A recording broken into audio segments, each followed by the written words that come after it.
Chapter 11, 1.11 Just a School. Are you kidding? You look amazing. That coat is like, super stylish, and your hair is this gorgeous white color that's totally cool. I'm so jealous. I've been trying to decide what to wear for weeks, and obviously nobody can see me anyway, but I still want to look cute, you know? The words tumbled out of her in a rush, enthusiasm bubbling over like champagne. It was refreshing after months of careful preparation and serious conversations. This girl talked like she was commenting on a fashion blog, not heading to the most competitive exam in the country. You sound pretty cute already, I said. I'm Yukio, by the way. Yukio Murano. Toru Hagakure. And thank you, that's literally the sweetest thing anyone said to me today. Though to be fair, you're also the only person who's talked to me today, but still. Their loss. Right? I mean, I know I'm not exactly easy to notice, but I'm super friendly and I have excellent taste in fashion and I know like everything about hero rankings and costume design. I run this blog where I review pro hero outfits and, oh my god, I'm totally rambling, aren't I? Little bit, I admitted. But it's working for you. The train began to slow, and I could see other passengers stirring, checking their phones and gathering their belongings. Through the windows, unfamiliar buildings slid past. We were getting close. This is our stop, Toru said, and I could hear the excitement building in her voice. Are you ready for this? Because I'm like 90% excited and 10% terrified, which I think is a pretty good ratio for something this huge. 90-10 sounds about right, I lied. The doors hissed open, and we joined the flow of passengers spilling onto the platform. I found myself walking beside an empty space that occasionally brushed against my arm, the only sign of Toru's presence.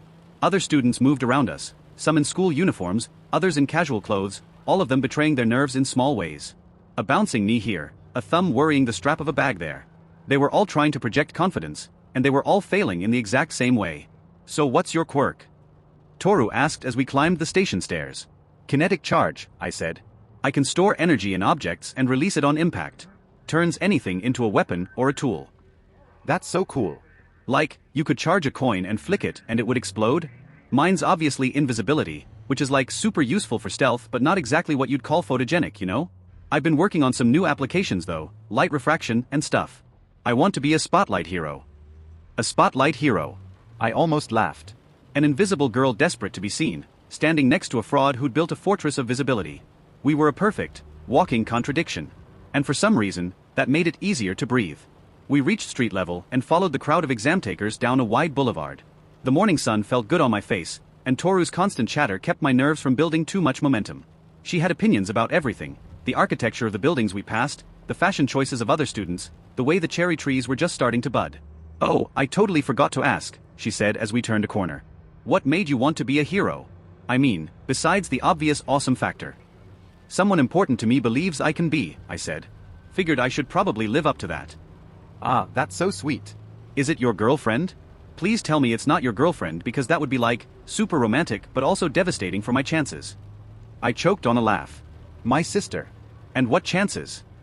The chances that you'll ask me to be your hero partner after we both get into UA obviously. Obviously, I repeated, grinning despite myself. Though you might want to work on your visibility first. Hard to be a power couple when only half of us show up in photos. Details. I'll figure something out. Maybe I'll wear a really distinctive costume, or learn to bend light into heart shapes around my head. We rounded another corner, still chatting easily, and stopped dead. Before us, stretching up into the sky like something out of a science fiction movie, were the colossal gates of UA University. The sheer scale was impossible, steel and concrete and glass rising so high I had to crane my neck to see the top. The wall seemed to go on forever in both directions, and the main gate itself was large enough to drive a building through. The collective murmur of the crowd just stopped. It didn't fade, it was cut, leaving a sudden ringing silence that the city's hum couldn't penetrate. No one was moving. We were a human logjam, dozens of kids frozen mid-stride, necks craned back. The air here felt static, charged. This wasn't just a school, it was a temple, and we had all arrived at the altar. Holy crap, she whispered, and her voice had lost all its bubbly energy, replaced by something like reverence. It's so big. Yeah, I managed. It really is. The other students began moving again, drawn forward by the gravity of their dreams. I scanned the faces around me. Wide eyes, parted lips, a few kids physically trembling. The same awe, the same fear. These were my rivals, my future colleagues, my marks. Every one of them was here for the same prize, chasing the same impossible goal. I glanced at the space where Toru's coat floated, a silent, invisible compatriot in this sudden reverence. Then my gaze traced the impossible lines of the building one last time. Well, the other players are at the table. Time to see what cards they're holding. Chapter 12, 1.12 Game recognizes game. The awe lasted exactly 30 seconds before reality crashed back in. A woman with a clipboard and the voice of a drill sergeant started barking orders through a megaphone, and suddenly we were cattle being herded into the slaughterhouse. All applicants proceed to the main building. Follow the blue arrows. Stay in single file. No running. The crowd lurched forward like a living thing, and I got swept along. Toru's floating coat bobbed beside me as we were funneled through doors that could have accommodated a small aircraft. The interior was even more ridiculous than the exterior. Marble floors that reflected the ceiling lights like a mirror, staircases that spiraled up into infinity, and windows so tall they made me feel like an ant. "This place is insane," Toru whispered, her voice barely audible over the shuffle of hundreds of feet. "Look at that chandelier." I tilted my head back. The thing was massive, all crystal and gold, hanging over us like a glittering sword of Damocles. Everything here was designed to make you feel small, insignificant. It was psychological warfare disguised as architecture. Smart. Break them down before the test even starts. We were herded into a grand hall that could have doubled as a cathedral. The ceiling disappeared into shadows, and banners bearing the UA logo hung from the walls like battle standards. The noise was incredible, thousands of voices bouncing off stone and marble, creating a constant hum of nervous energy. "Attention applicants." The voice boomed from speakers hidden somewhere in the rafters. "Please proceed to your assigned testing halls. Rooms are assigned alphabetically by the first letter of your last name. A through F, East Wing. G through L, West Wing. M through R, North Wing. S through Z, South Wing." Toru and I looked at each other. Or rather, I looked at where I thought she was. "Hagakure. Murano," she said, and I could hear the disappointment in her voice. "Different wings." "Yeah." I shrugged, keeping my tone casual. "Guess they don't want us comparing notes. Good luck." She reached out and squeezed my arm, her gloved fingers warm through my coat. "See you on the other side, Yukio." I watched her floating outfit disappear into the crowd heading toward the West Wing, then turned and followed the signs pointing north. The other M through R students around me were a mixed bag, some trying to project confidence, others looking like they were about to throw up. A kid with broccoli hair was muttering what sounded like a prayer under his breath. Another one kept checking his watch every 5 seconds. Amateurs. The North Wing was a maze of corridors lined with identical doors, each marked with a letter and number. I found mine, N7, and stepped inside. The lecture hall was exactly what you'd expect from a place like this. Rows of desks arranged in perfect formation, each one equipped with a pencil, an eraser, and a bottle of water. The walls were bare except for a clock and a whiteboard. The smell hit me immediately: floor wax, cleaning chemicals, and the sharp scent of anxiety sweat. Students were already filing in, choosing seats like they were picking burial plots. Some went for the back rows, hoping to hide. Others claimed the front, eager to make an impression. I picked a seat in the middle, close enough to see everything but far enough back to avoid unwanted attention. The whispers started immediately. "Did you study the Municipal Ordnance section? I heard they ask about the Quirk Registration Act. My sister said the practical exam is impossible." I tuned them out and focused on the clock. 5 minutes until the official start time. The door was still open, letting in the sound of footsteps and muffled conversations from the hallway. Then, right at the stroke of 9, the chatter died. The sound that silenced the room wasn't an announcement or a bell. It was the sharp, rhythmic click-clack of high heels on linoleum. She didn't walk into the room. She performed an entrance. The leather of her costume caught the fluorescent lights, creating highlights and shadows that moved like liquid. Her dark hair swayed with each step, and when she reached the front of the room, she turned to face us with a kind of smile that belonged in a jazz club, not a classroom. Midnight. I'd seen her on TV, of course, but the cameras didn't do her justice. They couldn't capture the way she commanded space, how her presence seemed to fill every corner of the room. She leaned back against the podium, one hip cocked, her whip coiled loosely in her hand like a sleeping snake. "Well, well," she purred, her voice a low contralto that seemed to vibrate in my chest. "What a lovely crop of little lambs we have today." The effect on the room was immediate and varied. Half the boys turned red and started staring at their desks. A few girls did the same. Others couldn't look away, their eyes wide and glassy.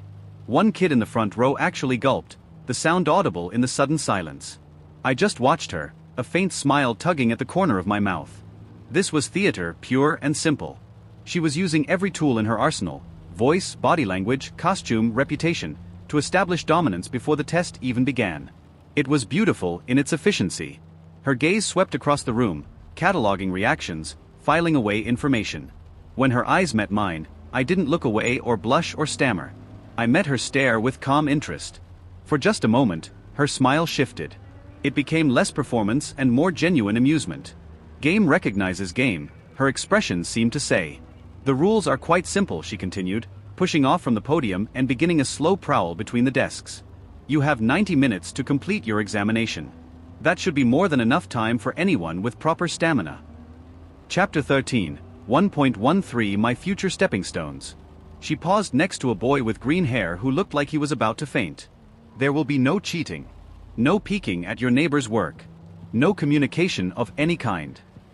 Her whip uncoiled slightly, the leather making a soft whisper as it moved. I have excellent vision, and I take a very personal interest in discipline. The crack of the whip was like a gunshot in the quiet room. Several students jumped. The green-haired kid made a sound that might have been a whimper. Keep your hands visible at all times, Midnight continued, her voice dropping to something that was almost a whisper. On your desks, on your papers, nowhere else. If I catch you with wandering fingers, I'll give you something much more interesting to do with them. She was good. Really good. Every word was calculated to unnerve, to throw the students off balance before they even saw the first question. It was psychological warfare at its finest.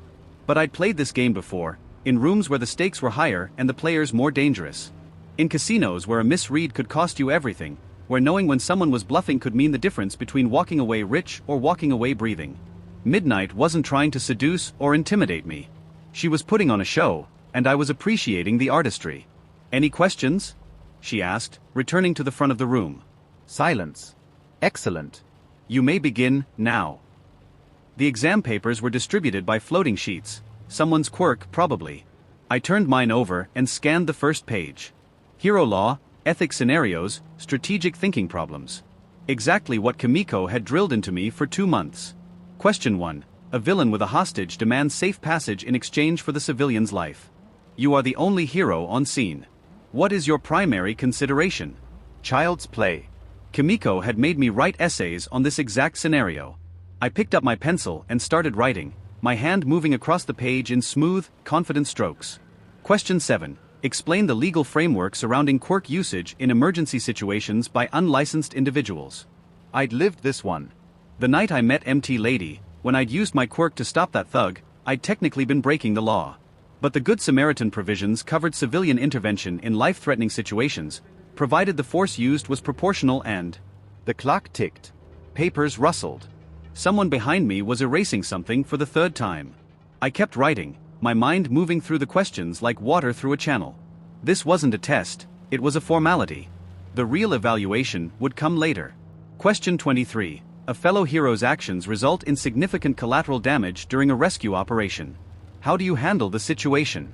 I paused for a moment, my pencil hovering over the paper. There was the textbook answer: report through proper channels, document everything, maintain professional relationships. Then there was the real answer: it depends on who the hero is, how much influence they have, and what kind of dirt they might have on you. I wrote the textbook answer. They weren't ready for the real one. 45 minutes later, I was done. I set my pencil down and leaned back in my chair, letting my gaze wander around the room. Most of the other students were still hunched over their papers, some of them looking panicked. The green-haired kid was writing furiously, his hand moving so fast it was almost a blur. Midnight noticed I'd finished. She raised an eyebrow, a silent question. I shrugged, equally silent. She nodded and made a note on her clipboard. I spent the remaining time studying my future classmates. The red-haired kid had finished too and was staring at the ceiling with a satisfied grin. A girl with pink hair and skin was doodling in the margins of her test. A boy with glasses was still working methodically through each question, his movements precise and mechanical. These were my competition. My rivals. My future colleagues. Or my stepping stones.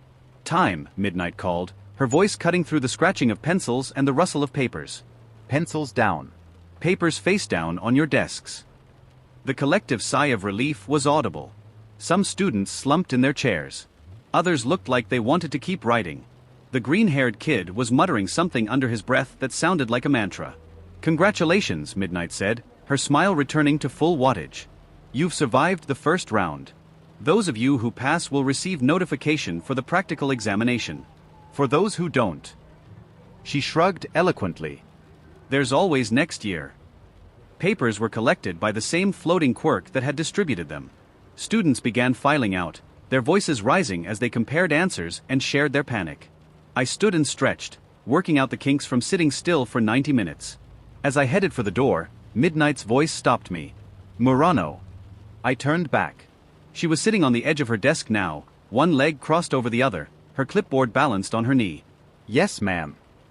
Interesting approach to question 15. I thought back. Something about media management during a crisis. How so? Most students would have gone with the standard PR playbook. You suggested redirecting attention to positive community outcomes instead of trying to control the narrative directly. Seemed more practical, I said. People don't like being told what to think. They prefer to think they came to the conclusion themselves. Her smile was sharp and knowing. Indeed. Good luck with the practical, Mr. Murano. Thank you. I walked out into the hallway, joining the river of students flowing toward the main auditorium. The practical exam briefing was next, the real test. The written portion had been about proving I could think like a hero. Now I had to prove I could act like one. The hallway was grand enough to host a state dinner, all marble columns and vaulted ceilings. Our footsteps echoed like thunder, and the collective murmur of conversation grew louder as we approached a set of doors that looked like they belonged on a cathedral. The buy-in is complete, I thought, adjusting my coat and checking that my playing cards were still secure in my pocket. Now let's see what the real game looks like. Chapter 14, 1.14 Know When to Fold M. The auditorium was a monument to intimidation. Cathedral-high ceilings vanished into shadow above us, while row after row of seats descended toward a stage that could have hosted an opera. The architectural message was clear: you are small. We are vast. Remember your place. I loved it already. While the other applicants shuffled into their seats like sheep being herded, I took my time choosing my position. Third row, slightly off-center. Close enough to catch every detail, far enough back to see the whole board. The nervous energy radiating from 1,000 teenagers was almost tangible. Sweaty palms, bouncing legs, whispered prayers to whatever gods watched over Quirk users. Perfect hunting conditions. My gaze swept the crowd, cataloging potential threats and easy marks. The poker player in me couldn't resist running the numbers on my competition. 2 rows ahead sat a blonde kid with spiky hair, arms crossed, scowling at nothing in particular. His posture screamed aggression barely held in check. Classic overcompensation. Probably strong but lacks finesse. The type who'd go all in on a pair of tens. To his left, a girl with pink hair and skin was practically vibrating in her seat, grinning like she'd already won. High-energy type. Either genuinely confident or completely delusional. Could go either way. A redhead near the front was chatting enthusiastically with anyone who'd listened, his teeth practically glowing in the dim light. Natural showman. Probably harmless, but watch the ones who make friends easily. They're either saints or sociopaths. Then there was the green-haired kid from the beach, hunched over a notebook like it contained the secrets of the universe. Even from here, I could see his hands shaking as he scribbled frantically. Dead money. Whatever his quirk is, he's too wound up to use it effectively. But the one who caught my attention was the tall, dark-haired boy sitting ramrod straight in the front row. Everything about him screamed military kid, from his perfectly combed hair to the way his hands rested exactly parallel on his knees. Now that's interesting. Either he's naturally that uptight, or he's putting on one hell of a show. Either way, he's playing a different game than the rest of these amateurs. The lights dimmed, and conversation died to a whisper. A spotlight carved through the darkness, illuminating the center of the stage. For a moment, nothing happened. The silence stretched, building tension like a coiled spring. Then the explosion came. Good morning, future heroes. The voice was a concussive blast that rattled my teeth and probably registered on seismic equipment 3 prefectures over. A figure materialized in the spotlight, tall, lean, with blonde hair styled into a gravity-defying cockatoo crest. His leather jacket caught the light, and the sunglasses perched on his nose reflected the stunned faces of 1,000 teenagers. Present Mike. The voice hero himself. I said good morning. Present Mick's grin was audible in his voice. Come on, future heroes, let me hear that energy. Everyone remained silent. Tough crowd. Present Mike spun in place, his jacket flaring dramatically. Welcome to the practical examination briefing. I'm your host, the voice hero, Present Mike. A bank of lights behind him blazed to life, revealing a screen that stretched nearly from wall to wall. On it, the UA logo hung like the seal of a king. Present Mike gestured toward it like a game show host revealing the grand prize. Now then, examinees, let's get down to business. The practical exam will be a mock battle in one of our specially designed urban environments. The screen changed, showing what looked like a miniature city. Buildings, streets, even fake storefronts, all rendered in impressive detail. I leaned forward slightly, studying the layout. Urban combat simulation. Tight quarters, multiple levels, plenty of cover. They're testing more than just raw power here. Your objective is simple. Present Mike continued, his voice somehow managing to get even louder. Destroy as many villain bots as possible in the 20-minute time limit. 3 robot designs appeared on the screen, each more menacing than the last. The smallest looked like a mechanical spider. The medium one resembled a gorilla crossed with a tank. The largest was a humanoid giant that could probably punch through a building. The villain bots come in 3 varieties. Present Mike pointed at each design in turn. 1-pointers, 2-pointers, and 3-pointers. The more points you earn, the higher your score. Around me, students were frantically taking notes, as if the point values were some complex formula instead of basic arithmetic. I leaned back in my seat, hands behind my head. 1, 2, 3. Simple progression. Almost insultingly simple. There's got to be more to it than that. My eyes narrowed as I studied the robot designs again. The progression made sense from a combat perspective. Small and fast, medium and balanced, large and powerful. But from a game design perspective, it was too clean. Too obvious. This is the surface game. The one they want us to see. But what's underneath? Any questions before we? A hand shot up in the front row. The uptight kid I'd been watching was on his feet, his arm thrust toward the ceiling in a perfectly vertical line. When he spoke, his voice carried clearly through the auditorium.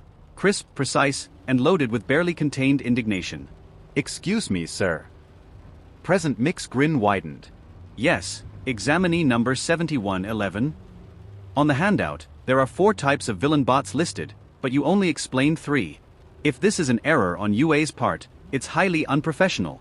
We are here to be tested fairly. Oh, you beautiful, predictable bastard. I had to bite back a laugh. The kid was so focused on following the rules that he'd missed the entire point. Classic hall monitor syndrome. But he wasn't done. The dark-haired boy turned sharply. His finger shot out like an accusation, pointing directly at the green-haired kid. And you, examinee. You've been muttering this entire time. If you're not taking this seriously, then leave. You're distracting the rest of US. The green-haired boy went rigid. Even from several rows back, I could see him shrinking into his seat, his face cycling through about 6 different shades of red. A few students around him turned to stare, and the kid looked like he wanted to disappear entirely. Ouch. Public humiliation. Classic intimidation tactic, even if it wasn't intentional. Glasses thinks he's establishing dominance, but he's really just showing everyone how inflexible he is.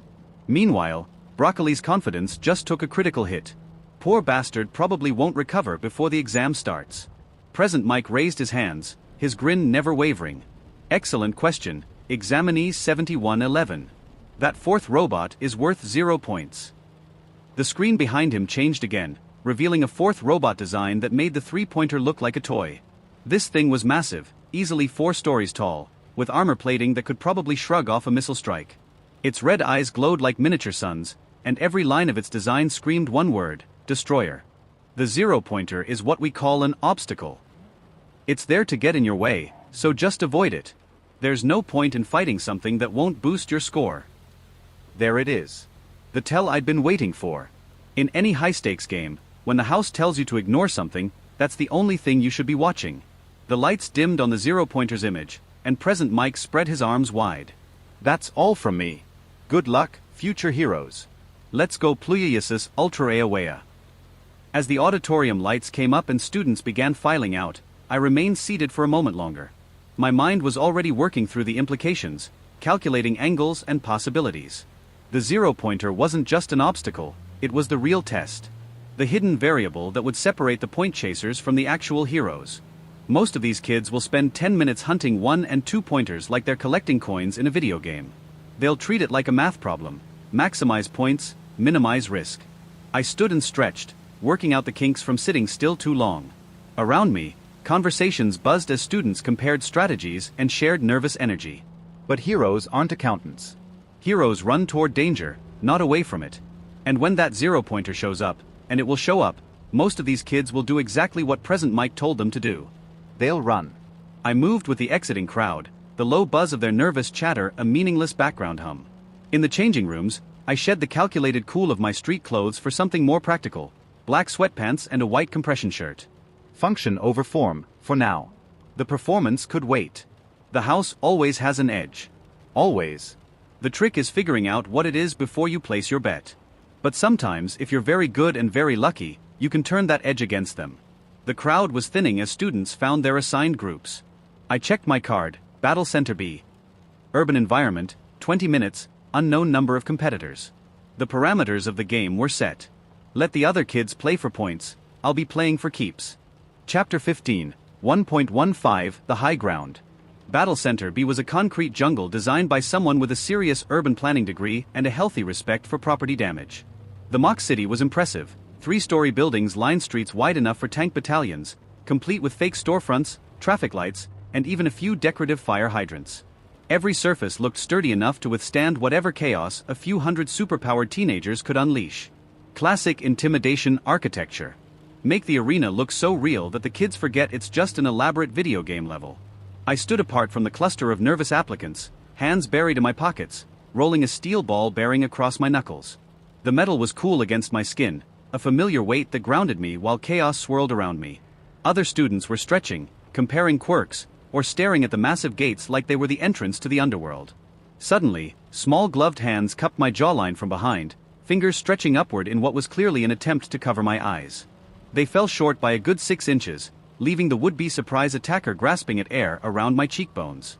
I didn't startle. Years of back-alley deals and casino cons had trained that reflex out of me long ago.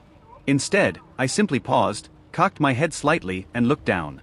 All I could see were a pair of light blue gloves decorated with pale pink lines and much further down, light brownish-gray lace-up shoes. Nothing in between.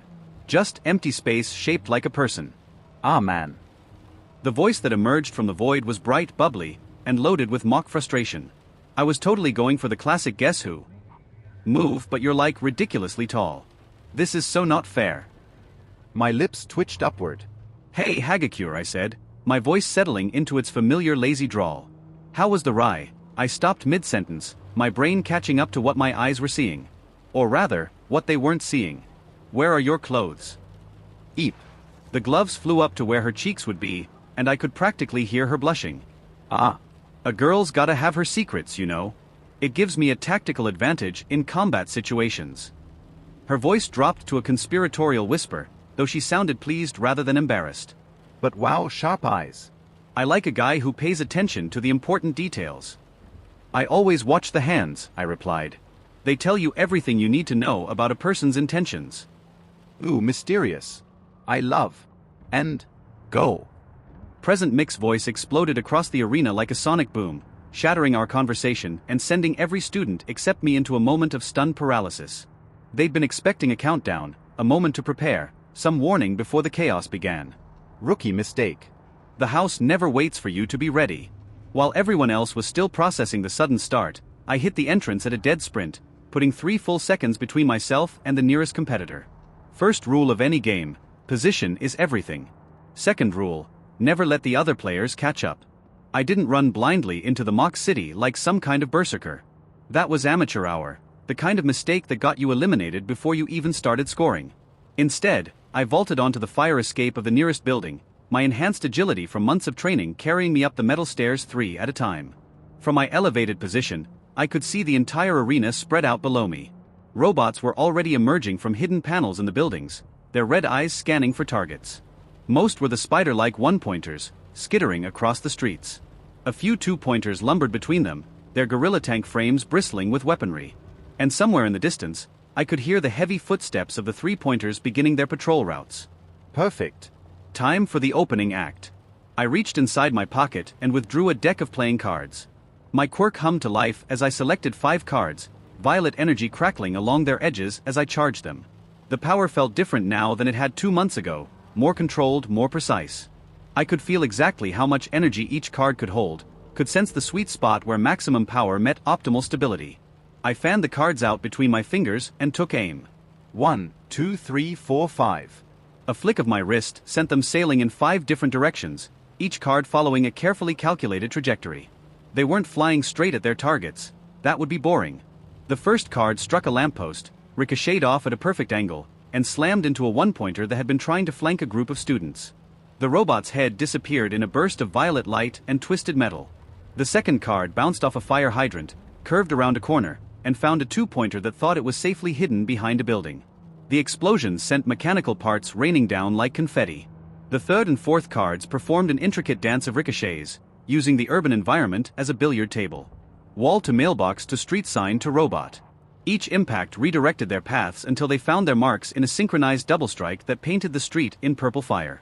The fifth card took the scenic route, 3 ricochets off carefully chosen surfaces before it punched through the chest of a one-pointer that had been bearing down on a panicking student with a mutation quirk that gave him octopus tentacles instead of arms. 5 explosions. 8 points. 10 seconds. And I haven't even broken a sweat. I dropped down from the fire escape, landing in a crouch that absorbed the impact without making a sound. Around me, the arena was erupting into chaos as students finally started engaging the robots, but I tuned out the noise. I had work to do. As I moved deeper into the mock city, I spotted 2 other examinees who caught my attention. They were holding their own against a group of robots, but the sheer numbers were starting to overwhelm them. The first was a girl with purple hair cut in an asymmetrical bob, earphone jacks dangling from her earlobes like organic headphones. She winced as she unleashed the sonic blast, a tell that it cost her something. The sound buckled the robot's armor but didn't pierce it. Loud, but no punch-through, I noted. She can rattle them, but she can't put them down for good. Not alone. The second was a boy with a thick, muscular tail that he wielded like a club. Every pivot was clean, every strike aimed at a joint or sensor. Textbook stuff. But his breath was already starting to come in ragged bursts. He was fighting hard, but he was fighting stupid, trying to win a war of attrition against machines that don't get tired. They were both competent, but they were fighting separate battles when they could be working together. I decided to make them an offer they couldn't refuse. A single charged coin left my hand, spinning through the air in a perfect arc. It kissed the corner of a building, redirected off a mailbox, and slammed into the lead two-pointer's head just as it was lining up a shot at the girl. The explosion created a chain reaction, the shockwave destabilizing the other 2 robots long enough for her sonic blast to finish them off. I dropped down beside them, landing between the girl and the boy with the tail. Up close, I could see the girl had violet eyes that matched her hair, sharp and intelligent but currently wide with surprise.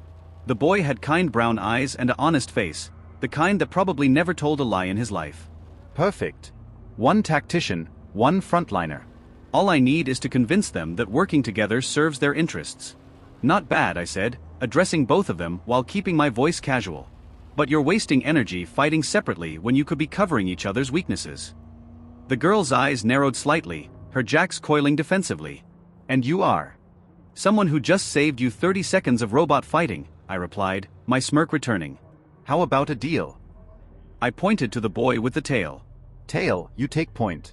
Keep them busy, draw their attention. Your martial arts training gives you the best defensive capabilities here. He straightened slightly at the recognition, his tail swishing behind him. How did you? Your form.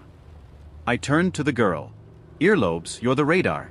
That sound quirk of yours isn't just for attacking, is it? You can probably hear things the rest of us can't, map out where the big groups are clustering. Her defensive posture relaxed a fraction. Maybe. I'll be the artillery. I held up another coin, letting a hint of violet energy dance across its surface. We rack up points faster, nobody gets tired from unnecessary fights, and we all walk out of here looking like the kind of heroes UA wants on their roster. The offer was pure business, stripped of any heroic rhetoric or emotional appeals. Just cold logic and mutual benefit, the kind of deal that made sense regardless of personal feelings. The boy looked uncertain. But isn't this supposed to test our individual abilities? Kid, I said, the practical exam isn't about showing off your quirk. It's about proving you can think like a hero. And heroes work in teams. The girl was already nodding. He's right. The top heroes all have agencies, sidekicks, support networks. This isn't a solo sport. Unless you're All Might. Or Mirko or... Exactly. I let the coin dance across my knuckles, the charged energy making it glow like a tiny star. So, in or out? They exchanged a look, some kind of silent communication passing between them. Then the boy extended his hand. Masahiro Ojiro, he said, his grip firm. Kyokujiro, the girl added, though she didn't offer to shake hands. Her jacks were already extending, testing the air around us. And you're right about the hearing thing. There's a cluster of three-pointers moving in from the east, about 2 blocks away. Perfect. I pocketed the coin and pulled out another deck of cards. Yukio Murano. Let's go hunting. Chapter 16, 1.16 Pressure Cooker. The UA observation room existed in perpetual twilight, its cathedral-high ceiling lost in shadow. Banks of holographic displays cast shifting blue light across the assembled faculty, each screen a window into chaos unfolding across 5 battle centers. The only warm light came from a single desk lamp illuminating Principal Nizu's workspace, where steam rose from a delicate porcelain teacup painted with cherry blossoms. Nizu sat motionless in his high-backed chair, white fur pristine against the dark leather. His circular black eyes reflected the dancing images on the screens, but his expression remained serene. The scar across his right eye caught the light as he lifted the cup to his lips. "Pressure, my dear colleagues," he said, his voice carrying the gentle cadence of a bedtime story, "does not build character. It reveals it." Beside him, Cementas stood like a living monument, his concrete form casting a blocky shadow across the floor. His intelligent eyes moved methodically from screen to screen, cataloging each student's performance. "Some are architects," the hero rumbled, his voice carrying the weight of settling stone, building their response brick by brick. "Others are lightning, striking without thought of consequence." In the room's furthest corner, Toshinori Yagi hunched against the wall like a scarecrow forgotten by its farmer. His gaunt frame barely filled the oversized suit that hung from his shoulders, and his sunken eyes remained fixed on a small secondary monitor displaying Battle Center A. The skeletal fingers of his left hand drummed against his thigh, a nervous habit he developed since his injury. Nizu gestured toward the main display bank, his small paw moving like a conductor directing an orchestra. "Observe, if you will, the various approaches to our little examination." The central screen shifted to Battle Center B, where Tenya Ida moved through the mock city like clockwork given flesh. His engines roared as he launched himself at a two-pointer, his leg connecting with the robot's torso in a perfectly executed kick that sent mechanical parts scattering across the asphalt. "Engine," Nizu murmured, reading from a tablet. "Exceptional academic scores, excellent physical conditioning, impeccable family pedigree. A flawless execution of the fundamentals." He paused, watching Ida dispatch another robot with surgical precision. He would be a valuable asset for any agency that provides an instruction manual. The feed switched to Battle Center A, where the camera struggled to track a blur of dark violet and silver that wove between buildings like liquid shadow. The lens caught glimpses, a flash of steel, an explosion of sparks, the collapse of a three-pointer that had been whole moments before. The point counter in the corner ticked upward at a steady, relentless pace. "HBSC recommendation," Nizu noted, consulting his files. "She moves like a predator, doesn't she? An interesting variable in our equation." Another gesture brought Battle Center C into focus, and the room's ambient temperature seemed to rise. Katsuki Bakugo carved a path of destruction through the urban landscape, explosions blooming from his palms as he launched himself from building to building. His grin was a feral slash across his face, all teeth and violent joy. The point counter spun like a slot machine hitting the jackpot. A teacher somewhere in the darkness whistled low. "That power output is off the charts. His raw talent is." "Indeed," Nizu interrupted, his tone remaining conversational. "He is a sledgehammer in a room full of sculptures. Effective for demolition, but prone to causing a great deal of dust." The principal's paw moved again, centering the main display on Battle Center B. His smile widened, revealing small, sharp teeth. "Ah, but this is a performance." The screen showed 3 figures moving through the mock city with the kind of coordination that usually took months to develop. Masahiro Ojiro anchored the formation, his martial arts training evident in every pivot and strike. Kyokujiro provided reconnaissance, her earphone jacks extended as she called out enemy positions. And on a nearby rooftop, Yukio Murano was the maestro, turning the street into his own private orchestra of chaos. A charged playing card left his fingers, kissed the corner of a building, ricocheted off a fire hydrant, and detonated inside a three-pointer's chest cavity. The explosion painted the street in violet light, and Ojiro was already moving to engage the next target before the smoke cleared. "Teamwork," Cementas observed, his approval evident in the way his posture straightened. "They have recognized that the sum can exceed its parts." At her console near the room center, Midnight leaned forward like a cat spotting movement in tall grass. Her blue eyes fixed on Yukio's image as he reloaded his ammunition with casual precision, and her lips curved into something that was part smile, part promise. Murano Yukio, she purred, her voice carrying the kind of warmth that could melt steel or freeze blood, depending on her mood. He was in my testing hall. Such delicious, unearned confidence. He sees the whole board, not just the pieces. Her tongue darted across her lower lip. It's a flavor I quite enjoy. Analyzing teenage bravado is hardly a new frontier, Kiyama. The voice cut through midnight's reverie. Dr. Tei Takemi sat hunched over her biometric tablet, her black hair falling across her face as she tracked vital signs across all 5 battle centers.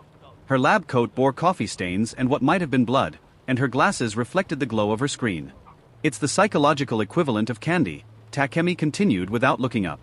Sweet, simple, and it rots the teeth. Midnight turned in her chair, her hero costume creaking softly against the leather. "Oh, forgive me, doctor," she said, her voice dripping with mock sympathy. "I sometimes forget that not everyone appreciates the artistry of building a student's confidence. Some only see them as fascinating projects after they've broken." Takemi finally raised her head, and her dark eyes held all the warmth of a winter morgue. She pushed her glasses up her nose, a gesture that somehow managed to convey complete disdain. "You don't build. You accessorize. A persona is just another costume. When real trauma hits, a brand is as useful as a bandage on a sucking chest wound." While the two women traded barbs, Toshinori remained lost in his private vigil. His secondary monitor showed a different story, a green-haired boy racing through the streets, dodging falling debris and robot attacks but never engaging. The point counter beside Izuku Midoriya's name remained stubbornly fixed at 0. Toshinori's skeletal fingers clenched into fists, the knuckles standing out like mountain peaks beneath his pale skin. The boy's analytical mind was his greatest asset, but analysis didn't register on scoreboards.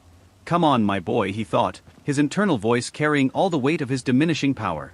"Think. Your heart is your greatest weapon, but they can't see that in these numbers. Show them something. Show them anything." Nizu clapped his paws together, the sound cutting through the room's tension like a bell. Every head turned toward the principal, whose smile had taken on the quality of freshly sharpened steel. "Excellent. We have established our baseline."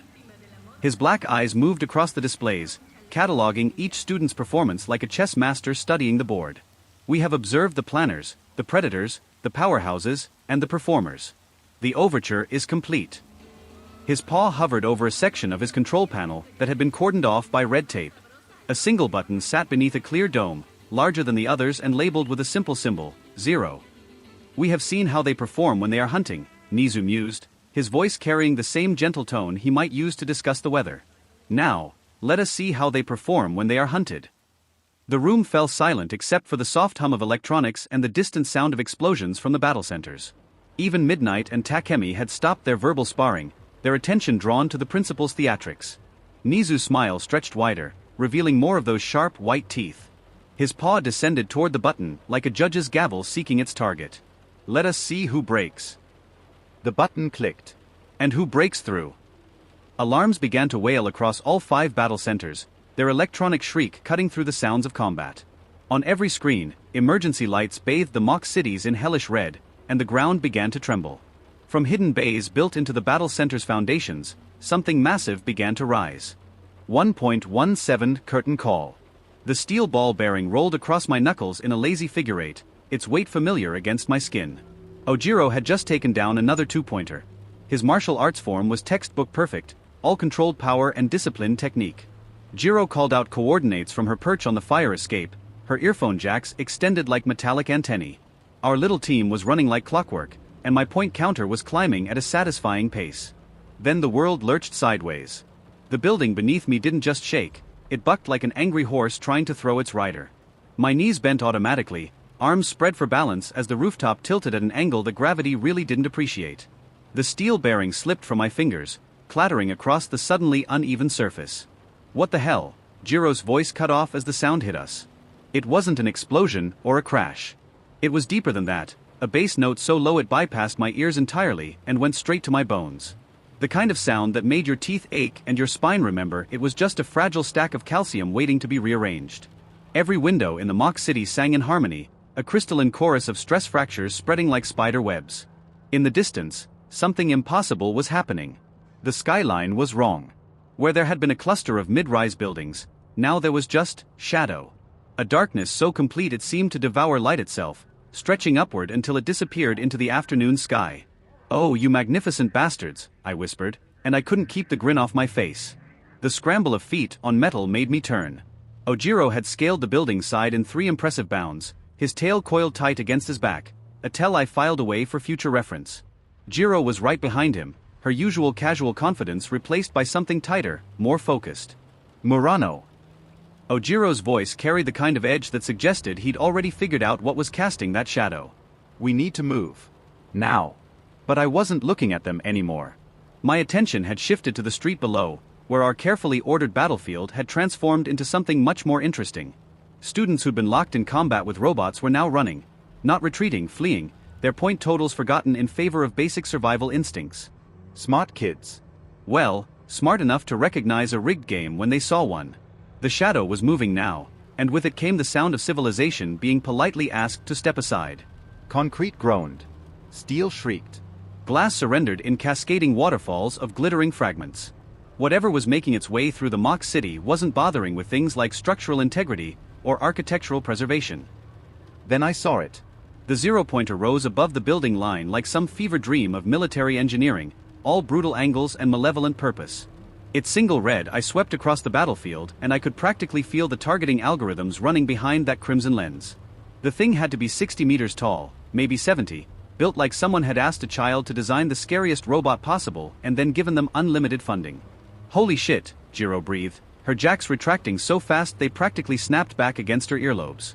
Ojiro's tail was pressed flat against his spine now, every line of his body screaming flight or fight with a heavy emphasis on the flight portion. "Present," Mike said. 0 points. "We're supposed to avoid it." I rolled the recovered steel bearing across my knuckles again, the motion automatic now. My eyes tracked the zero-pointer's path, calculating angles and trajectories, mapping the chaos like it was just another hand of cards. 0 villain points, I corrected, not taking my gaze off the unfolding disaster. "That doesn't mean it's worthless." The robot's foot came down on a 3-story building, and the structure folded like origami. Dust billowed outward in a perfect sphere, and through that expanding cloud of debris, I caught a flash of brown hair and pink cheeks. A girl. Pinned under a concrete slab that had to weigh half a ton, directly in the path of our new mechanical friend. She was struggling, pushing against the debris with both hands, but physics was being uncharacteristically stubborn about the whole situation. And there it was. The real game. I'd spent enough time in casinos to recognize a setup when I saw one. The written exam was the ante, just proving you belonged at the table. The robot hunting was the main event, where everyone focused on the obvious scoring system. But this? This was the hidden jackpot, the side bet that separated the tourists from the professionals. "The house always has a hidden jackpot," I said, finally turning to face my temporary teammates. Jiro's violet hair was disheveled from the building's tremors, and her dark eyes held the kind of sharp intelligence that missed very little. Ojiro's martial artist discipline was warring with very reasonable self-preservation instincts, his jaw tight with the effort of staying put.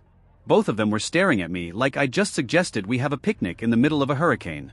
"You too can run," I continued, charging the steel bearing in my palm until it glowed with soft violet light, "or you can help me cash in." Jiro's mouth opened, closed, then opened again. "Cash in? Murano, that thing could step on us like ants. There's no point value." "Points." I laughed, the sound probably carrying more genuine amusement than the situation warranted. "You think this is still about points?" The zero-pointer had cleared another building, its massive form casting the trapped girl in shadow. She'd stopped struggling against the concrete slab, her head turned toward the approaching mechanical titan. Even from this distance, I could see the exact moment she realized what was about to happen. "Look around," I said, gesturing toward the fleeing students. "Everyone's running. Every single one of them is making the smart, safe, logical choice. They're following the rules, avoiding the zero-point robot, maximizing their scores." Ojiro's tail twitched. "Because that's what we're supposed to do." "Exactly."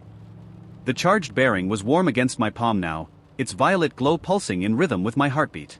"So tell me, in a school that's training heroes, what do you think they're really testing for?"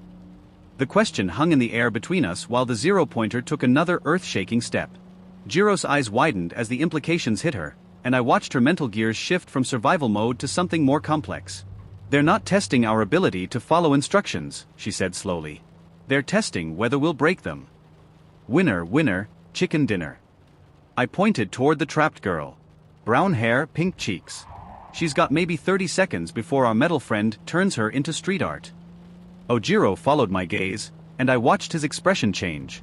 The fear was still there, he wasn't stupid, but it was being overridden by something stronger. His martial arts training had drilled certain responses into his nervous system, and protect the innocent was apparently hardwired pretty deep. Even if you're right, he said, his voice steady despite the circumstances, what can we do? That thing's armor plating could probably tank a missile strike. I grinned, a sharp, predatory expression that was all mine. His armor is thick, but nothing is invincible. Just get me an opening. Before Jiro could voice whatever objection was forming behind those sharp violet eyes, movement in my peripheral vision yanked my attention downward. A flash of green, not the sickly pallor of fear, but something electric and alive. It was the nervous kid from the briefing. The one who'd been muttering to himself while Captain Stick-Up-His-Ass had torn him a new one. Broccoli Hair was sprinting toward the mechanical apocalypse like he'd just spotted his favorite vending machine. Is that guy insane? Ojiro's voice cracked on the last word. I watched the kid's legs pump harder, his wild green curls bouncing with each step. There was something building around him, a crackling aura that made the air itself seem to vibrate. Green lightning danced across his skin like he'd stuck his finger in the world's most dangerous electrical socket. Then he jumped. Not a normal jump. Not even a superhuman jump. This was physics filing a formal complaint and being told to sit down and shut up.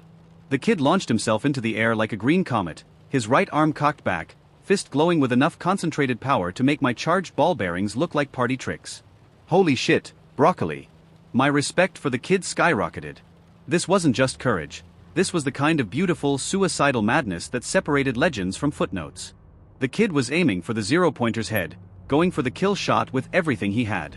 But here's the thing about beautiful, suicidal madness, it usually ends with the suicidal part. The robot was stable. Balanced. If Broccoli's punch didn't obliterate that metal monster in one shot, he'd be swatted out of the sky like a particularly ambitious fly. Noble? Sure. Effective? The odds were terrible. Time to rig the game in favor of the house. Jiro. I need a weak point. Right leg. Give me a target. Now. She blinked, her earphone jacks twitching. What are you? Do it. The urgency in my voice must have bypassed her logical objections. Her jacks extended, piercing the rooftop concrete. Her eyes squeezed shut in concentration, and I could practically see her quirk at work, sound waves penetrating the building, traveling through the foundation, mapping the giant's structural weaknesses. Got it. Her eyes snapped open, bright and sharp. Main ankle hydraulics. There's a stress fracture in the primary actuator. My hands were already moving. 3 steel ball bearings rolled into my palm, each one accepting my quirk's energy until they glowed like miniature stars. The violet light was so intense it left afterimages when I blinked. Surgical strikes. Precision over power. Make the giant dance to my rhythm. I flicked my wrist 3 times in rapid succession, each bearing following a perfect arc through the air. The first bearing hit the ankle joint's outer housing. Bang! Metal shrieked as the explosion tore through already weakened plating. The second struck the hydraulic coupling. Bang! Fluid sprayed in a pressurized geyser, rainbow slick in the afternoon light. The third found the primary actuator rod. Bang! The sound was different this time, not just an explosion, but the death rattle of sophisticated machinery giving up the ghost. The zero-pointer lurched like a drunk trying to find his keys. The head, that crimson-eyed monument to mechanical malice, dipped down just as Broccoli's fist met its target. The collision was magnificent. Green lightning met metal in a symphony of destruction that made my earlier explosions look like firecrackers. The robot's head didn't just break, it vaporized, turning into a cloud of shrapnel and sparks that painted the sky in violent shades of silver and gold. The shockwave hit us a split second later, a wall of displaced air that made my ears pop and set every window in a 3-block radius singing their swan song. Now that's what I call a proper finishing move, Broccoli. The headless chassis toppled backward, its death throes shaking the earth like an angry god throwing a tantrum. Debris rained down in a steel and concrete snowstorm, and somewhere in the distance, the exam's end siren wailed its mechanical lament. But my eyes weren't on the falling giant. They were tracking a small figure plummeting from the sky, Broccoli broken, gravity eager to complete what the robot couldn't. And there, moving across the battlefield on what looked like a floating piece of rubble, was the girl I'd spotted earlier. Brown hair whipping behind her, round face set in lines of absolute resolve despite the way she favored her left leg. She was riding that chunk of concrete like the world's most improvised hoverboard, one hand extended toward the falling boy. Smart girl. Zero gravity Quirk, I'd bet money on it. She's going to catch him. But my vantage point showed me something she couldn't see, a massive piece of the robot's shoulder armor, knocked loose by the explosion, tumbling end over end on a collision course with her path. She was focused entirely on her rescue mission, unaware that she was about to become street pizza. Can't reach him from here. But I can clear the board for the one who can. I pulled out my last charge bearing, heavier than the others, dense enough to deliver real kinetic impact rather than just explosive force. The violet glow was steady now, controlled, a scalpel instead of a sledgehammer. I took a breath. Calculated trajectory, wind speed, the falling armor's rotation. The math was beautiful in its complexity. 3 moving objects, multiple variables, 1 perfect solution. I let it fly. The bearing struck the tumbling armor plate dead center. No vaporization this time, just a sharp crack and a concussive blast that sent the debris spinning off course. It crashed into the ground a dozen meters to the girl's left, gouging a crater in the concrete. She never even noticed. Her entire world had narrowed to the boy falling toward her, and when her palm slapped his back, her voice rang out clear and strong, "Release." Broccoli's descent stopped so abruptly it looked like someone had hit pause on reality. He floated there, inches above the unforgiving pavement, unconscious but alive. "Holy shit," Jiro whispered. She was staring down at the scene, her face pale beneath the purple fringe. "Did we just win?" I dropped from the rooftop, landing in a neat crouch beside the smoking wreckage. The fall should have hurt, but adrenaline was a hell of a drug. "Yeah, I'd say we won." Ojiro landed beside me with considerably more grace, his tail providing perfect balance. "That was insane." "You're insane." "This whole thing is insane." Insanity is just another word for thinking outside the box. I stood slowly. "Besides, it worked, didn't it?" Jiro hit the ground last, her boots crunching on scattered debris. Her jacks were still extended, twitching as they picked up the sounds of approaching rescue crews. "The way you coordinated that. It was like you could see the whole battlefield at once." "Because I could, Kyoka-chan. When you've spent years reading tells and calculating odds, everything else is just pattern recognition." I reached into my sleeve and pulled out a single playing card, the ace of spades, naturally. The black spade seemed to absorb the light around it, and when I flipped it between my fingers, it caught the sun like a dark mirror. Somewhere in the rubble, I spotted what I was looking for. A camera lens, partially concealed behind a chunk of concrete but still recording. The faculty was watching, had been watching the whole time. This wasn't just an exam, it was a performance, and every good performance needed a proper finale. I turned toward the hidden camera, caught the card one last time, and gave a lazy 2-fingered salute. My smirk was all sharp edges and satisfied confidence. Ooh, I just made a name for myself. 1.18 Mechanical malpractice. The adrenaline hit me like a lone shark collecting interest, all at once, and twice as painful as I'd expected. The tremor started in my fingers, just enough to make the ace of spades flutter like a dying moth. The violet glow from my quirk faded completely, leaving behind the kind of bone-deep exhaustion that reminded me why most people didn't make a habit of blowing things up for fun. Well, that was educational. The aftermath of our little performance looked like someone had taken a snow globe filled with concrete and given it a good shake. Dust hung in the air and the scattered remains of the zero-pointer stretched across the mock city like the world's most expensive jigsaw puzzle.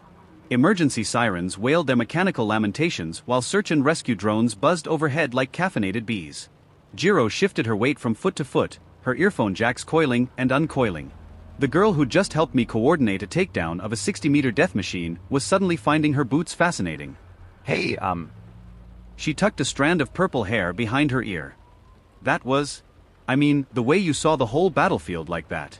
The coordination." "Team effort," I said, though I kept my eyes on the approaching rescue drones. "Right, but..." Her voice dropped lower, almost lost under the ambient chaos. "I was thinking maybe we could, I don't know, for training or whatever. You know how to read a fight better than anyone I've..."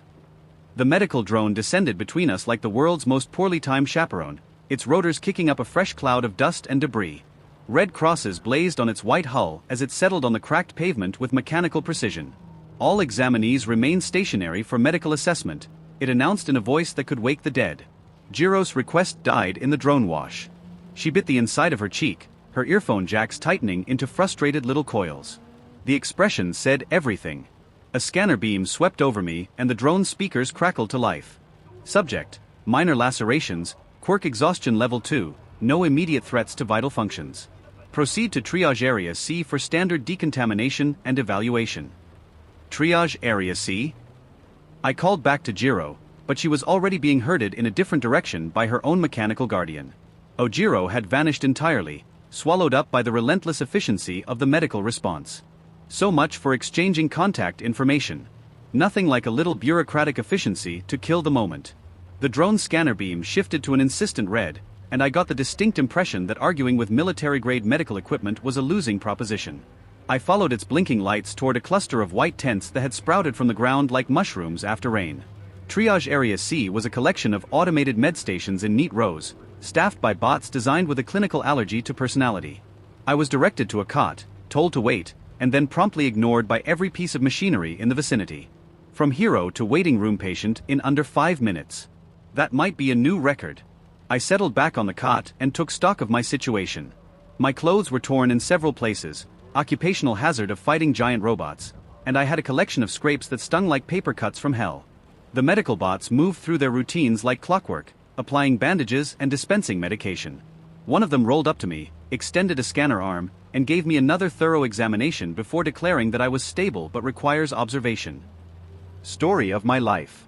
Since I apparently wasn't dying fast enough to warrant immediate attention, I had a front row seat to watch the controlled chaos of emergency medicine in action. The bots were efficient, I'd give them that. They moved through their protocols like dancers following choreography, each action precise and calculated. But efficiency and competence weren't the same thing, as I was about to discover. My attention drifted to the critical care section, where the more serious cases were being handled. The girl with brown hair was sitting on a medical table, looking like she just stepped off the world's worst carnival ride. Her round face had gone pale green, and she was clutching her stomach like it owed her money. A medical bot hovered beside her, extending an 4-needle toward her arm. Standard protocol, probably: replace lost fluids, restore electrolyte balance. Except the girl looked at that needle like it was a particularly aggressive snake, and when the bot inserted it, her complexion went from pale green to something approaching the inside of that kikufuku machi I like. That's not working out the way they planned. But the real show was happening a few beds over, where Broccoli was providing a masterclass in how not to use a quirk. The kid's arms and legs looked like they'd been put through a blender designed by someone who really hated the concept of functional limbs. 3 medical bots surrounded his bed, their scanners working overtime. Blue light swept across his mangled limbs in endless cycles, and I could practically hear their processors grinding away at a problem they couldn't solve. Their programming was stuck in a loop: scan, analyze, fail to find a solution, scan again. Poor little robots. They've never seen anyone stupid enough to break themselves this thoroughly. The bots' movements were becoming increasingly erratic. One of them extended a stabilization brace toward Izuku's right arm, then retracted it. Extended it again. Retracted it. The machine equivalent of nervous fidgeting. That's when the tent flaps hissed open, and everything changed. Her lab coat was pristine white, but somehow it looked more like armor than medical attire. Dark hair fell in choppy layers around a face that belonged on someone who'd spent years perfecting the art of being unimpressed by other people's incompetence. She carried a tablet like other people carried weapons, and her eyes were already locked on the malfunctioning bots around Izuku. She didn't even look at the patient yet. She looked at the failing system. Now this is interesting. Override protocol, nausea. Cancel for. Administer high-glucose oral solution, sublingually. Now. The bot attending to the brown-haired girl froze mid-motion, its scanner beam shifting from blue to amber as new instructions overwrote its previous programming. The 4-needle retracted so fast it practically teleported back into the machine's housing. The girl blinked in surprise as the bot produced a small vial instead, but the woman was already moving on to bigger problems. Cease diagnostic loop, all units. The 3 bots around Broccoli stopped their endless scanning routine instantly. For the first time since I'd been watching, the critical care area went quiet. Catastrophic kinetic backlash. Multiple compound fractures. Potential for severe nerve and tissue necrosis. She looked up at the nearest bot. Manual control initiated. Prepare a nanite-laced nerve block, 50 cubic centimeters. Target brachial plexus and lumbar plexus. Ignore the patient screaming, it's an irrelevant data point. I watched, fascinated, as she turned the medical bots from confused automatons into extensions of her own will. The bots moved like they'd been waiting their entire mechanical lives for someone competent to tell them what to do. Injectors appeared from hidden compartments. Stabilization fields hummed to life. Izuku's broken limbs were immobilized in a lattice of energy that looked like it belonged in a science fiction movie. Game recognizes game. The green tint was already receding from the brown-haired girl's face, replaced by a pale but decidedly human pink. She took a breath that didn't end in a heave. The oral solution was working. Izuku's screaming had stopped, not because the pain was gone, but because the nerve blocks had turned his agony into a distant, manageable signal. Dr. Takemi to recovery girl. Critical patient stabilized. Recommend immediate transport to Surgical Bay 3 for your Quirk. And someone needs to have a conversation with whoever programmed these medical units. Their diagnostic protocols are garbage. She spoke into her tablet like she was filing a complaint about substandard service, which I supposed she was. Her voice carried the kind of authority that made people jump to attention even when they couldn't see her. Dr. Takemi. I'll remember that name. A medical bot finally rolled up to my cot, its scanner declaring me fit for release. Standard procedure: avoid strenuous activity for 24 hours, report any unusual symptoms, take 2 aspirin and call someone who cared in the morning. I stood slowly, my muscles protesting the movement. The adrenaline crash was hitting hard now.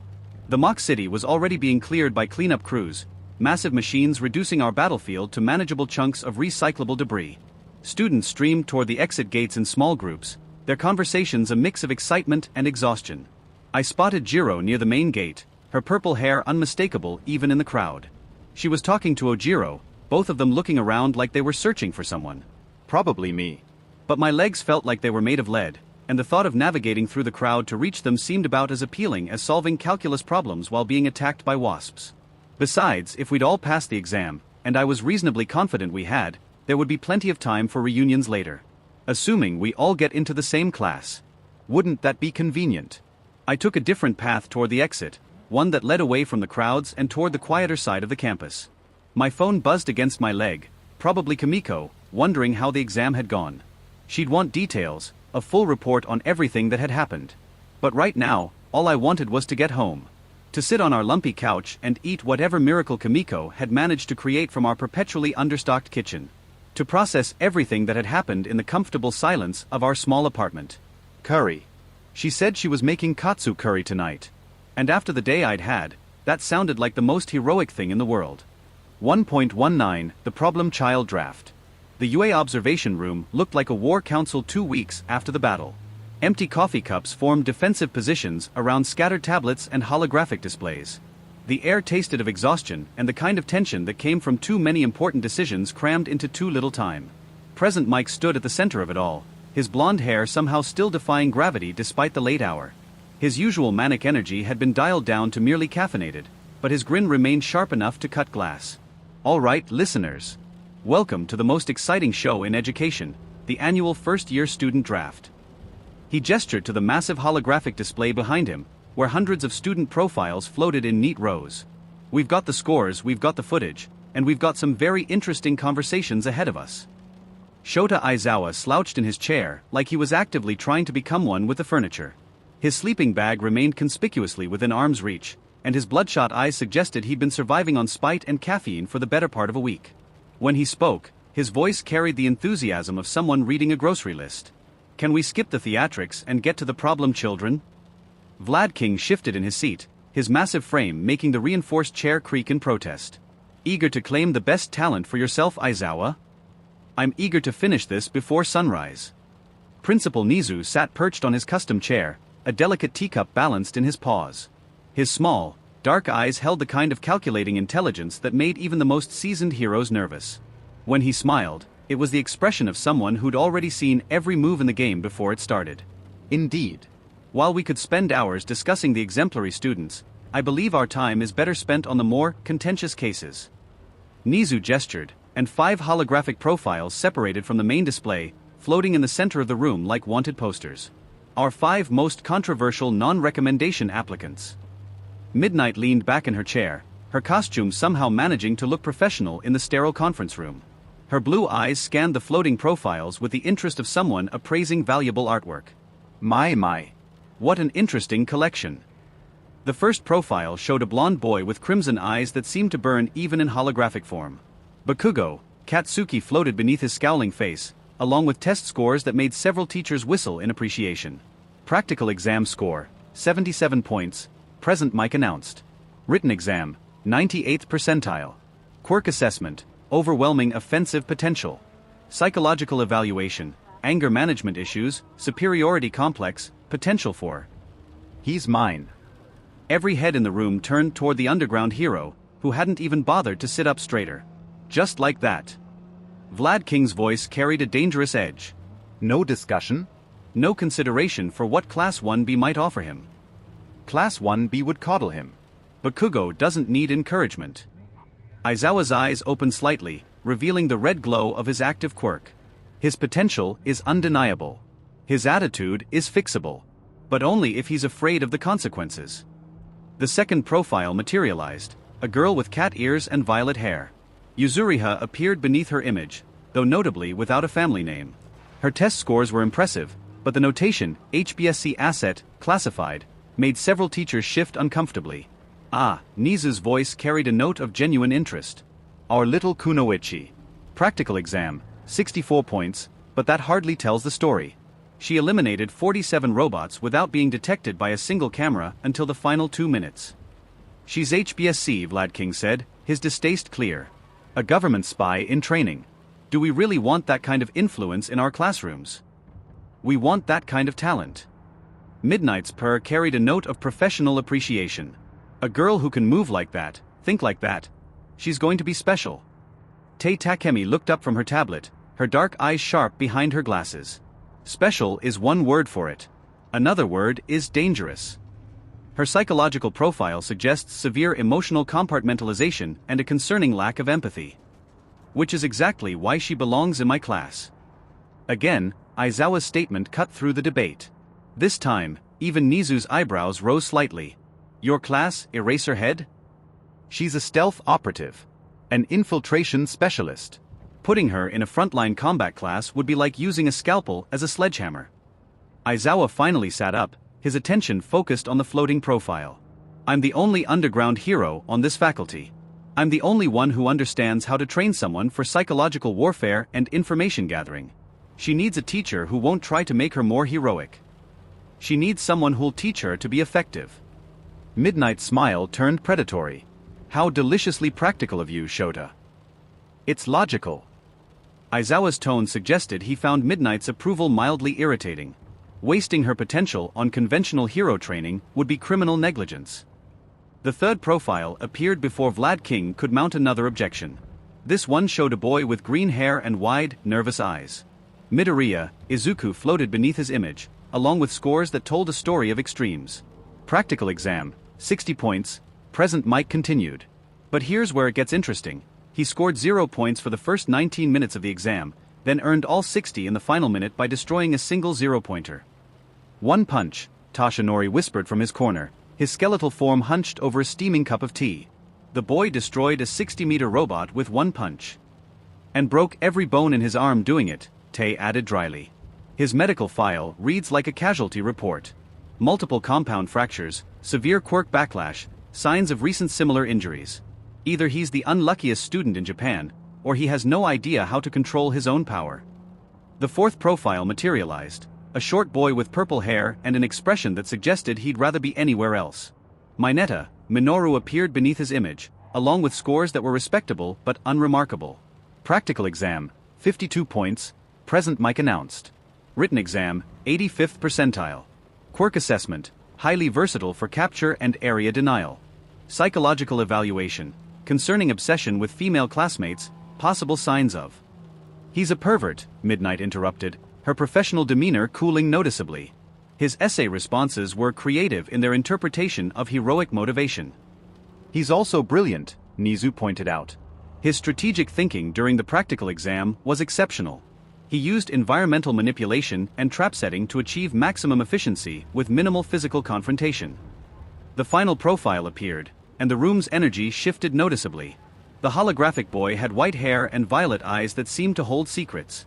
Murano, Yukio floated beneath his image, along with scores that made even Aizawa's eyebrows rise. Practical exam, 103 points, present mic announced, his voice carrying a note of genuine excitement. But that's not the impressive part. He achieved those points while coordinating a 3-person team, providing tactical support to multiple other examinees, and executing precision strikes that our analysis suggests required mathematical calculations performed in real time during combat. Show them the footage, Midnight suggested, her voice carrying a note of professional interest. The holographic display shifted, showing Yukio's performance during the zero-pointer encounter. The room watched in silence as he identified weak points, coordinated attacks, and managed battlefield positioning while maintaining perfect composure. He saw the real test immediately, Nizu observed. While other students focused on accumulating points, he recognized that the zero-pointer was a test of character, not combat ability. "He's calculating," Vlad King said, though his tone suggested grudging respect. Everything he did, even his heroic moment, was strategically sound. "He's a natural leader," Toshinoshi added quietly. "The way he brought those other students together made them more effective. That's not something you can teach." "He's also arrogant," Tay pointed out. "His body language, his speech patterns, the way he positions himself in relation to others, he sees himself as superior to his peers." "Which brings us to the question," Nizu said, his small hands steepled in front of him. "Where do these 5 belong?" Aizawa stood slowly, his capture weapon shifting around his shoulders like a living thing. When he spoke, his voice carried the weight of absolute conviction. "Bakugo and Murano are mine." The room erupted. "You can't just claim the 2 highest scorers." Vlad King's voice rose to match his temper. "Class 1B deserves. Class 1B deserves students who will benefit from your teaching style," Aizawa interrupted. "Bakugo needs someone who won't be impressed by his tantrums. Murano needs someone who won't fall for his manipulation. They're both too smart and too dangerous for conventional motivation." "And what makes you think you can handle them?" Midnight asked, her tone carrying genuine curiosity. "Because I don't care about their potential. I care about their results." Aizawa's red eyes swept the room. "Bakugo will either learn to control his temper or he'll be expelled. Murano will either learn to use his talents for something beyond personal gain or he'll be expelled. Simple." "That's your solution to everything," Vlad King muttered. "Threaten to expel them." "It works." Present Mike raised his hands for silence. Okay. So Aizawa wants the blonde bomber and the white-haired strategist. What about our little shadow cat?" "Also mine." This time, even Midnight looked surprised. 3 of the 5, Shota? That seems greedy." Aizawa didn't even blink. "She's a stealth operative. Putting her in a class focused on flashy, public heroics would be like teaching a sniper to fight with a megaphone." "She's also HBSC," Vlad King pointed out again. "Having a government asset in your class raises questions about autonomy and..." "The HBSC trained her to be an instrument. I'll teach her to be a professional." Aizawa's voice carried a note of finality. "She needs someone who understands the difference between being effective and being moral. Someone who won't try to change her nature, just refine it." Midnight's smile turned sharp. "How deliciously dark of you, Shota. I approve." Tay made a sound of disgust. "Of course you do." "Ladies," Nizu interrupted smoothly. "While your philosophical differences are fascinating, we still have 2 students to place." The room's attention turned back to the floating profiles of Izuku and Mineta. Both boys looked impossibly young compared to the 3 students Aizawa had claimed. "The green-haired boy is interesting," Vlad King said, his tone thoughtful. "Raw power, genuine heroic instincts, but clearly needs guidance on control and strategy." "He needs medical supervision," Tay added. "His quirk is going to kill him if he doesn't learn moderation." "And the purple one?" Present Mike asked. "Brilliant but problematic," Nizu observed. "His tactical thinking is exceptional, but his motivations are questionable." Aizawa settled back into his chair, his 3 claimed students floating beside him like trophies. "They're your problem now. I have what I need." Vlad King's eyes narrowed. "You think you're so clever, don't you? Taking the 3 most dangerous students and claiming it's for their own good." "I'm taking the 3 students who will either become extraordinary heroes or spectacular failures. There's no middle ground with any of them." Aizawa's voice carried no emotion. "That's exactly the kind of high-stakes education I specialize in." "And if you're wrong?" Midnight asked. "If your methods break them instead of making them stronger? Then they weren't strong enough to be heroes in the first place." 1.20 Rosters of the Damned. The observation room had become a battlefield disguised as a conference table. Holographic profiles hung in the air like playing cards, each one representing a future that could reshape the hero world. Vlad King's massive frame dominated his chair as he leaned forward. "I refuse to accept Midoriya Izuku." Present Mick's perpetual grin faltered for the first time all evening, and even Midnight's composed expression shifted toward genuine surprise. Vlad gestured toward the green-haired boy's medical readout, the holographic data painting a picture of catastrophic self-destruction. Look at these numbers. Compound fractures in both arms. Severe muscle tearing. Quirk backlash that nearly killed him. He's a glass cannon that explodes every time you fire it. Tei Takemi pushed her glasses up her nose, her dark eyes scanning the medical data. From a medical standpoint, Vlad's assessment is accurate. Midoriya's injury pattern suggests chronic quirk mismanagement. His body can't handle his own power output. She tapped her tablet, bringing up comparative statistics. Based on these readings, he'll spend half the academic year in medical rehabilitation. Aizawa's eyes remained fixed on the floating profiles, his capture weapon shifting slightly around his shoulders. And the other one? Vlad's attention turned to Mineta's profile, his distaste evident in the way his nose wrinkled. Brilliant tactical mind wrapped around a coward's heart. His entire strategy during the practical exam was to avoid confrontation. Present Mick's voice lacked its usual theatrical boom. So what are you suggesting? We just cut them. I'm suggesting we be logical about this. Tei pulled up another profile, this one showing a boy with wild purple hair and tired eyes. The exam flagged Shinso Hitoshi from General Studies. Excellent written scores, superior psychological evaluation, but his quirk was useless against robots. A mind control ability that only works on humans? Of course he scored poorly on a test designed around mechanical opponents. Nizu's small paws wrapped around his teacup, steam rising like incense around his scarred features. He remained silent, watching the debate unfold like a conductor observing his orchestra. A logical swap, Aizawa said quietly, his monotone voice cutting through the discussion. Shinso belongs in the hero course. His quirk has immense potential for underground work. Before Nizu could respond, a chair creaked in the corner of the room. Tashinori Yagi rose slowly, his skeletal frame casting long shadows under the holographic displays. The number one hero's true form was a study in contrasts, the most powerful man in Japan reduced to skin and bones. When he spoke, his voice carried the weight of mountains. That boy you call a glass cannon was the only applicant who moved to save another despite having 0 points. The room went silent. Even the hum of the holographic projectors seemed to fade as All Might's words settled over the assembled faculty. Show them, Tashinori said, his sunken eyes never leaving Midoriya's profile. The display shifted, showing the final moments of the practical exam. Izuku's broken form launching himself at the zero-pointer, not for points or glory, but to save a girl he'd never met. The footage played in slow motion, every frame a testament to selfless heroism. Power can be taught.